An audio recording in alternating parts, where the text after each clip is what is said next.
அஸ்ஸலாமு அலைக்கும் friends, welcome to my kitchen. இன்றைக்கி பனானா அண்ட் மில்க் பர்ஃபி எப்படி செய்யுதுன்னு பார்க்கலாம். நான் வந்து மஞ்சள் கலர் வாழைப்பழம் 3 எடுத்திருக்கேன். 3த்தையும் சின்ன சின்னதாக கட் பண்ணி தோலை உரித்து கட் பண்ணி மிக்சியில் அரைச்சி வச்சுக்கோங்க. நல்லா பழமானதாக எடுத்துக்கோங்க. இதில் நான் ஒரு பேன் வச்சுட்டு 50 கிராம் பட்டர் போட்டு அது மெல்ட் ஆனதுக்கு பாருங்கள், அரைச்சி ஒரு 5 மினிட்ஸ் கூட இல்லைங்க, அதுக்குள்ளே கலர் சேஞ்ச் ஆகிடுச்சு. நம்ம இங்கே பட்டரை மெல்ட் பண்ணிவிட்டு அதுக்கப்புறம் அரைக்கணும் போல் இருக்குது.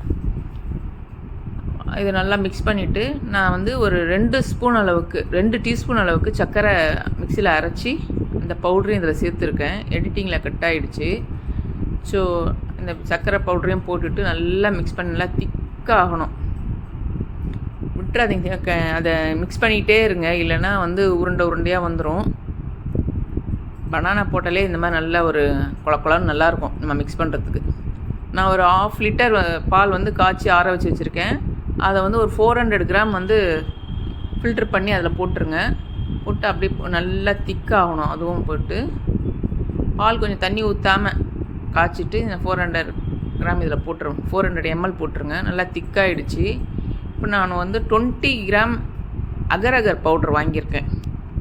ஸோ அந்த அகரகர் பவுடர் ஒரு பாத்திரத்தில் எடுத்துக்கிட்டு மீதி இருக்கிற அந்த 100 ml பால் இருக்கு இல்லையா, அதையும் மிக்ஸ் பண்ணிவிட்டு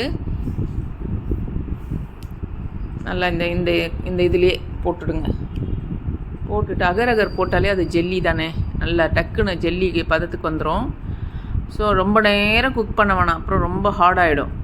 சும்மா அந்த ஜெல்லி மிக்ஸ் ஆகிட்டு ஓரளவுக்கு ஒரு 5 மினிட்ஸ் குக் ஆனால் போதும்.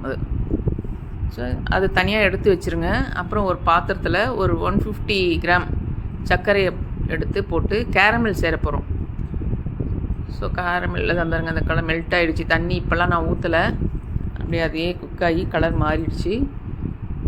ரொம்ப திக்கானோம்னா நம்ம எடுக்கிற அந்த இப்போ பவுல் எடுக்கிறோம் இல்லையா, இதில் அதை தடவணும் இது.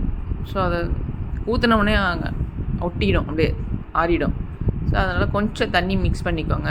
உங்களுக்கு எவ்வளோ வேணுமோ மிக்ஸ் பண்ணிவிட்டு நல்லா வந்துடுச்சு. கேரமல் சூப்பராக இருக்குது. ஸோ ஒரு பவுல் எடுத்துக்கோங்க.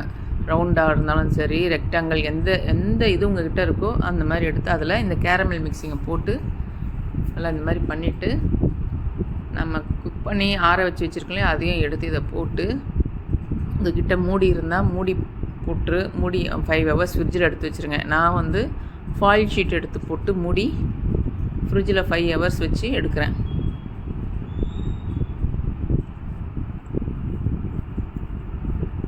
ஆகிடுச்சிங்க. இந்த பாருங்க, நம்ம பவுலில் அப்படியே தானே வருது. நான் வந்து இப்போ இந்த வீடியோக்காகன்னு கரெக்டான ஷேப்பில் கட் பண்ணி போடுறேன். நீங்கள் எந்த ஷேப்பில் வேணாலும் கட்டலாம். நான் இது வந்து 4 கார்னரையும் கட் பண்ணிவிட்டு அது பாருங்கள், இது வந்து இந்த மாதிரி கட் பண்ணி வைக்கிறேன். இது வந்து அகரகர் போட்டிருக்கனால அது நல்லா சாஃப்ட்னஸ் இருக்கும், நல்ல ஜெல்லி டைப்பில். ஸோ இது நீங்கள் எந்த ஷேப்பில் வேணாலும் கட் பண்ணி சாப்பிடலாம். வீட்டில் தானே நம்ம சாப்பிட போகிறோம் அப்படின்ட்டு நான் வீடியோக்காக இந்த மாதிரி கொஞ்சம் நல்லா இருக்கணுன்றதுக்காக இந்த மாதிரி கட் பண்ணி வச்சுருக்கேன். ரொம்ப இதுவும் ஈஸியானது தான், அந்த கிண்டுற நேரம் தான். ஸோ நீங்களும் இதை ட்ரை பண்ணுங்கள். ரொம்ப சிம்பிளாக தான் நான் சொல்லிகிட்ருக்கேன் எல்லாமே.